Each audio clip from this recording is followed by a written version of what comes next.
ito na guys. Ang pagdating ng ating hinihintay.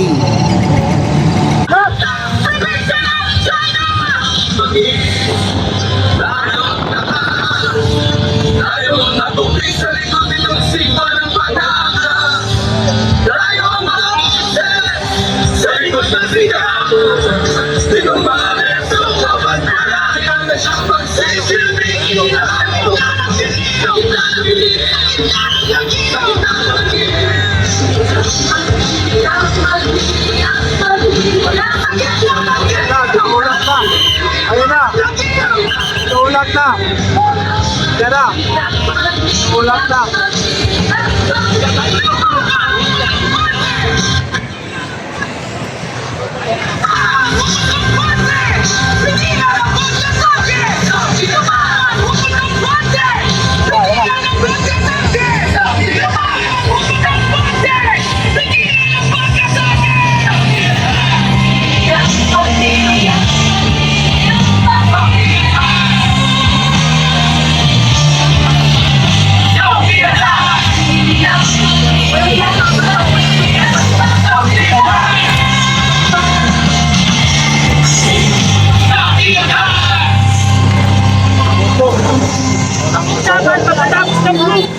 Bakit dito nyo nilagay?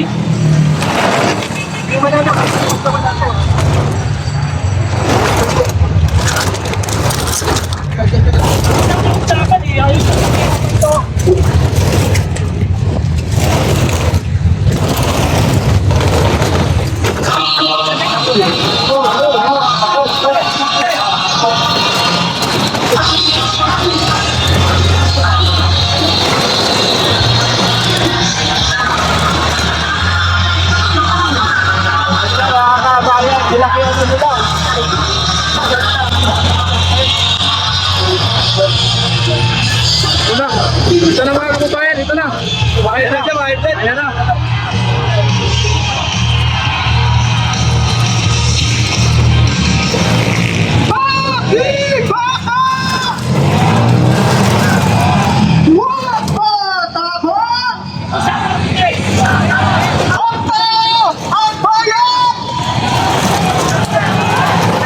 Tuloy ang laban! Magkasingilin! Duterte managutin! Makipasa! Wag matakot! Wag matakot! Makibabaw! Ang tao, ang bayan! Ngayon ay lumalaban! Sandali lang, sandali ko. Magkasingilin! Duterte panagutin! Okay na yan, okay na. Ang tao, ang bayan!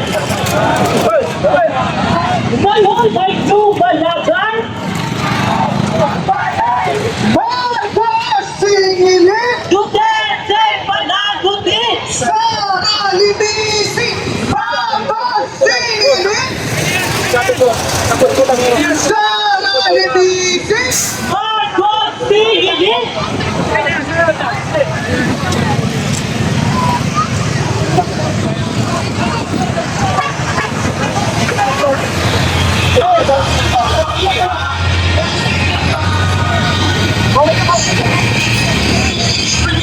Balik. Ang kita tayo ngayon sa laban ng kung ating yung pare mali ang tunay na estado ng ating bayan. Ito ang Tibon Zona! Ngayong araw ay dito ang iba't ibang mga sektor. Ay dito ba ang mga magdadalaw? Ang mga magdadalaw!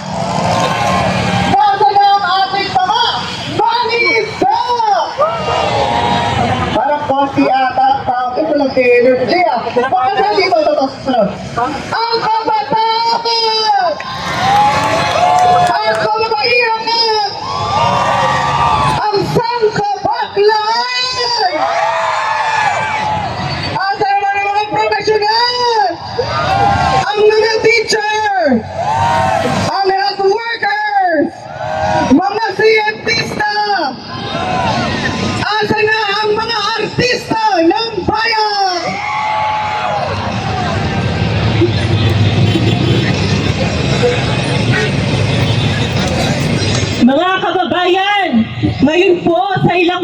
sandali, si Pangulong Marcos ay magsasalita na sa kanyang pang-apat na State of the Nation Address. Alam na natin na sa pang-apat na SONA na ito, si Pangulong Marcos ay magpupulala tungkol sa kanyang mga tagumpay di umano. Maniniwala ba tayo na naging matagumpay, na naging maliwalas ang Pilipinas sa 3 taon ni Pangulong Marcos? Naniniwala ba tayo na sa kasalukuyan, gumaan ang kalagayan ng mamamayang naghihikahos sa kahirapan? Kaya ngayong hapon mga kasama, sinsinin natin ating takanay. Magsisimula na ang ating programa. Nire-request din po natin ang mga nasa harapan. Atras po tayo ng mga 2 hakbang palikod. Ayan. Sige po, maraming salamat. Hakbang po tayo patalikod. Ayan. Maraming salamat po. Magandang araw, Pilipinas! Magandang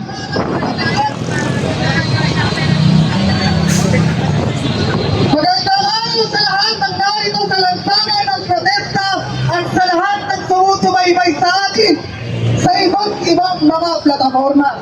Mga kababayan, ito ang SONA ng Sambayanang Pilipino! Ang tunay, hindi fake narrative na State of the Nation Address mula sa mga mayang Pilipinong dumaranas ng guto at hirap ng buhay. Ito ang SONA ng paninigil!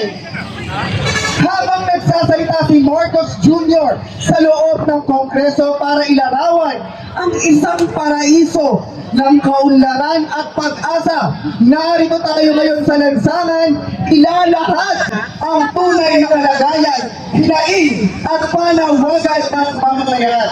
Panahon ngayon ng matinding kahirapan, krisis sa kabuhayan, walang patis na korupsyon at pagyurak sa karapatang pantao. Panahon ngayon ng paniningil. 10,000 o 20,000 pulis at sundalo man ang kanilang iharap. Sama-sama natin isigaw, Marcos Singilin! Duterte panagutin! Sara Letiz! Convict! Convict! Convict! Sana daw! Kaya naman mga kababayan, bilang panimulang pagkakaisa, tayo ay magdadasal at aawit ng isang panalangin. Sama-sama bigkis sa lakas, tapang at walang humpay na pag-asa sa patuloy na pagkakaisa at paglaban.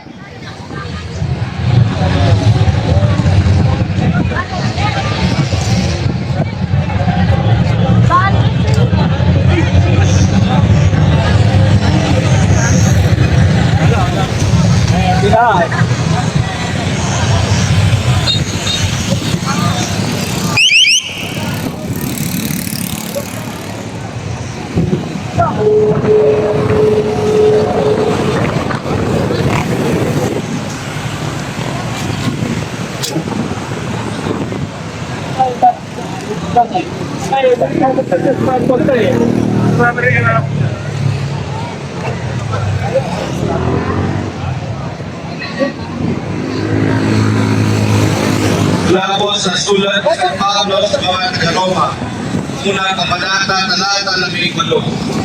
Nahahayag ko na sa langit ang puot ng Diyos, laban sa lahat ng kalapastanganan at kasamaan ng mga taong bahid sa kanilang kasamaan ay hinahadlangan ang katotohanan. Bastan mo ang aming bayan, sa naksa ang naghihirap. Pagurtumay ko ang ganap, kasumpa-sumpa ang magnanakaw sa kamangyaman. Bunga ng pinaghirapan ng kaping mamamayan. Ginamit lamang ng pangnuho ng kawatan sa pamahalaan. Mga magnanakaw at palalo'y nagkakamal para sa kanilang kasakiman. Mga sinungaling na kinukutya ang katotohanan. Mga mamamatay taong walang hamas pagbantaan sa lumalaban at tilang maging Korte Suprema ay hindi na maaaring sandalan.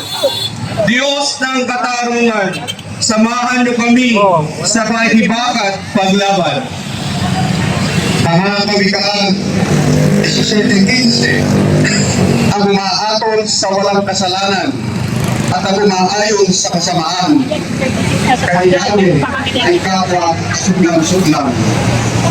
Iligtas niyo ang aming bayan mula sa masamang namumulong. Iligtas niyo ang aming taganang bayan mula sa bahaya at trabaho. Iligtas niyo ang aming mga kabataan mula sa salo at kasalanan. Iligtas niyo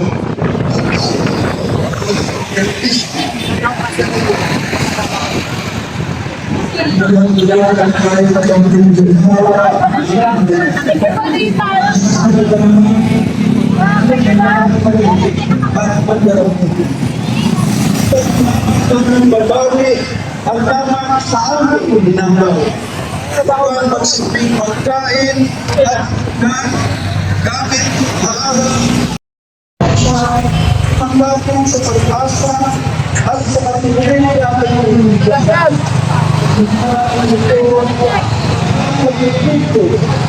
Ang sakay ng tayo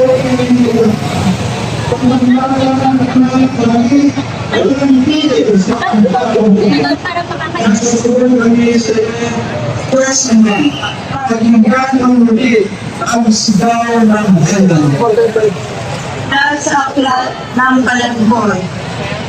Ang salita ng Diyos hindi nalilingid kay Yahweh. Kung naghihirap ang ating kalooban, maging ang ating karapatan kung tayo'y pagkaitan. Kung ang katanungan ay hayagang tinutuya, siguradong si Yahweh ay hindi magpapabaya. Diyos ng katotohanan, mangyari nawa ang katotohanan sa aming bayan. Huwag ninyong ipahintulot magwagi ang sinungalit kawatan. Wala na kaming tiwala at maaasahan sa mga nagkakampihang at takpan ng kasalanan ng mga namamakala sa aming bayan. Kung tunay mga proses ay hindi kami tinalikuran, bakit sila nagsasulang ibo sa lahat na walang respeto sa karapatang magbuhay? At sa halip ay binibigyan ng pabor yung umiiwas pananagutan. Hanggang kailan? Hanggang kailan ang ganitong kalagayan? Hanggang kailan ang ganitong kalagayan? Pagbubuklin niyo kami sa inyong kabubukayan. Pagkaisahin niyo kami sa isip at dito at ugawa. Pag ito ay sama-samang pagdilos ang ating mga asahan. Samahan niyo kami, kawalan niyo pagkakawaan, pagkakiyang, Mula dari hotel Tarakot, punya hanggang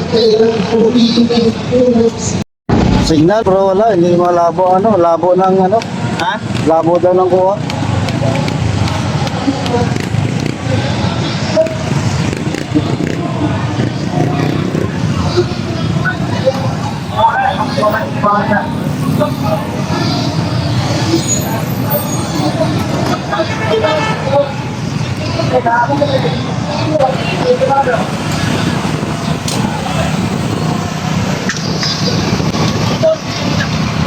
Linta ko ba sana? Walang signal. Wala eh. Huwag mo lang tangkain. Nakalive ka ba? Wala signal eh. Nakalive ako. Kapul ako ano. Kasi ano ka ito save guys? Smart. Bro, ano yun? Pumapatay pre. Connecting pre. Ha? Connecting.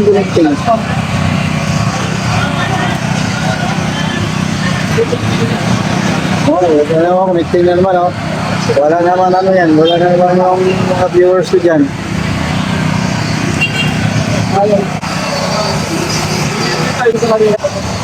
Yan guys, ang ating mga kapulisan ay rain or shine po, yan, ano, nandyan sila. May mga kaputi naman para protekta sa ulan. Yun. Guys, ano, yung ating mga kapulisan po, no, naka-formation pa rin kahit na malakas ang ulan, ano. Yan ang patunay na talagang pinanindigan nila ang kanilang tungkulin, protektahan ang ating pamahalaan at saka siyempre sa safety na rin ng lahat.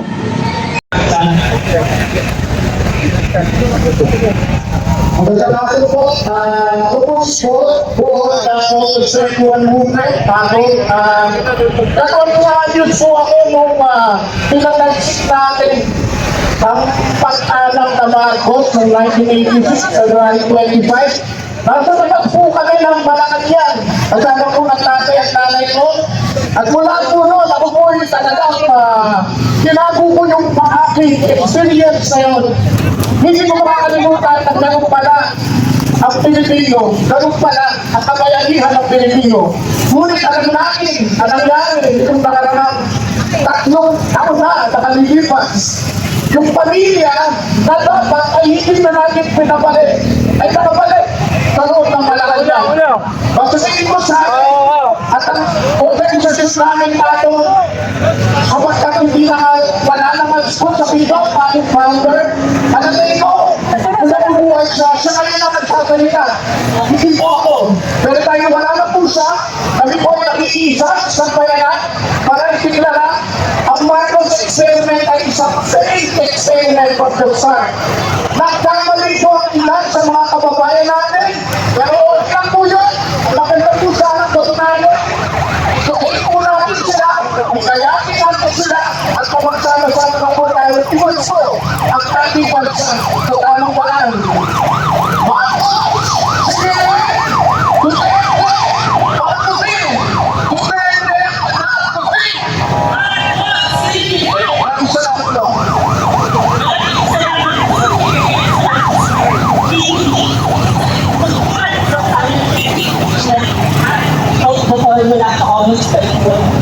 Nakakabayan, sama-sama po tayo sumigaw.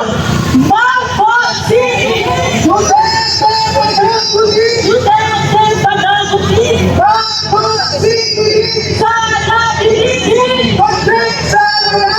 Putin Sarada!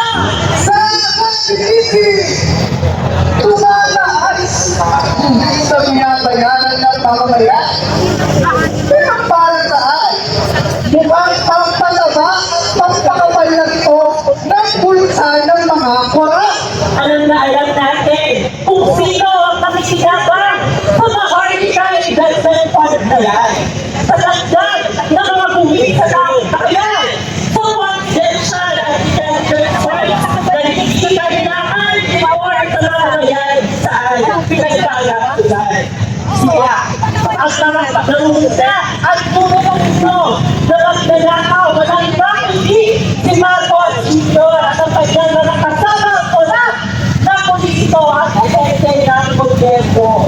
Kaya naman, kamunin po ito mga kasama. Pakinggan na natin sinakonipasyo at lagal ng ng Marcos Hindi tayo sa iwan ng taong bayan ayaw sa pagnanakaw at abusado ng Ang tao! Ang bayan! ngayon ay lumalaban! Ngayon ay lumalaban! Ang tao, ang bayan!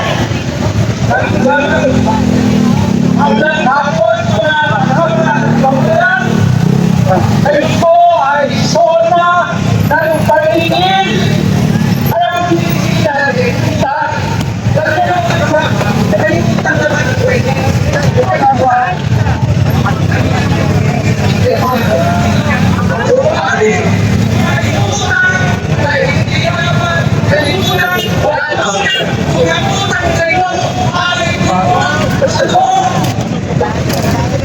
Uwian na. Ano, uwi na tayo? Ikaw, ikaw mo ba? Hindi, record lang.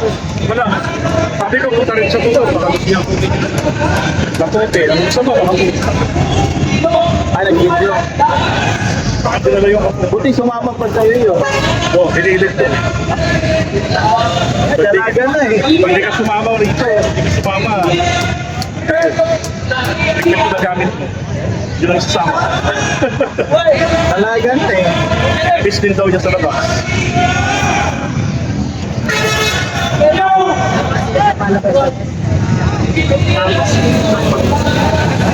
Ayun, nasa bahay ng bago.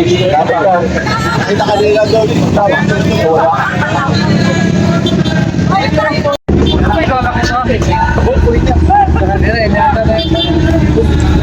Yan na.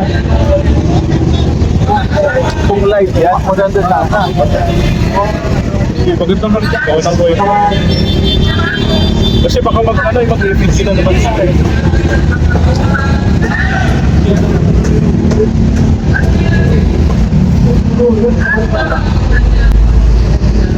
So ito mga kababayan, nakahanda na rin itong host ng babae.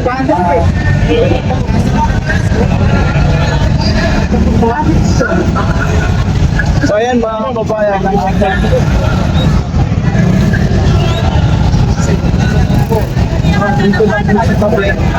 Natali lang sa libo?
Yan guys, yung kanilang sa program nila, bali ito yung kanilang tawag to props. I don't know kung gawin nila dyan, sunugin.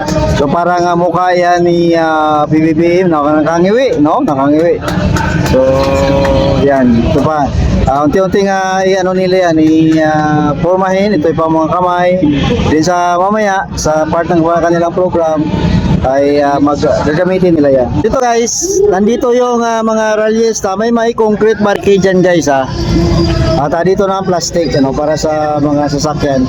Ito nandito yung mga fire brigade natin, Ang sa likod ng another concrete, two layer, ay yung mga nasa formation ng mga pulis. Nakapang lang yan. Kung sakaling lumampas yung mga ralyesa, nandito sila guys, nakahanda. Meron din sa likod niyan, talagang doble. Grabe ang pagbantay dito sa Commonwealth. Ito yung ating Bombero Brigade, yan, naghanda ng kanilang tubig pang bomba yan.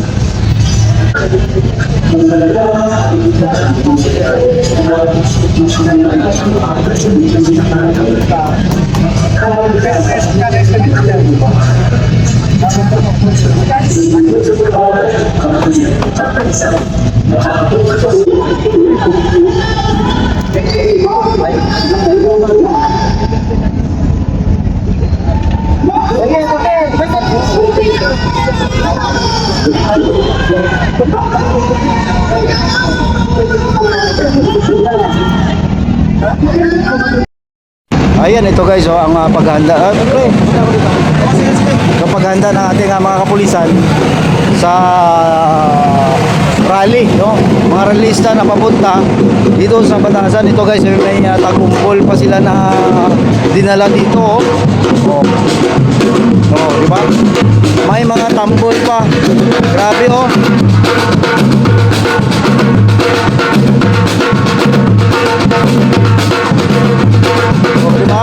Grabe. Dagdag yan, dagdag kumbaga pampalakas loob, sa ating mga kapulisan, dito libo-libong mga kapulisan. Sabi nga, 10,000 na kapulisan ang dideploy. viewers ko, kaso na yan, nakaready guys ang ating mga kapulisan dito, nakikita nyo, libo-libong kapulisan ang nakabantay dito sa Commonwealth, along malapit-lapit ito sa batasan para sa seguridad ng ating mga kababayan, hindi lang sa batasan kundi sa mga nagrarally. Ito ay both guys security, so libo-libong kapulisan na nandito at inabangan ang pagdating ng libo-libong rallyista din guys dito sa batasan. So, abang-abangan natin ang pagdating ng mga rallyista. Sa era na hangin yata yun.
Nato viewers ko, kaso na yan, nakaready guys ang ating mga kapulisan dito, nakikita nyo, libo-libong kapulisan ang nakabantay dito sa Commonwealth, along malapit-lapit ito sa batasan para sa seguridad ng ating mga kababayan, hindi lang sa batasan kundi sa mga nagrarally. Ito ay both guys security, so libo-libong kapulisan na nandito at inabangan ang pagdating ng libo-libong rallyista din guys dito sa batasan.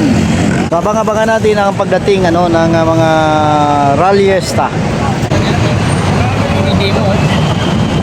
Sa era na hangin yata yun. Ayan, ito guys, ang paghahanda. So, paghahanda ng ating mga kapulisan sa rally, mga rallyista na papunta dito sa batasan. Ito guys, may tagumpol pa sila na dinala dito, di ba? May mga tambol pa, grabe diba?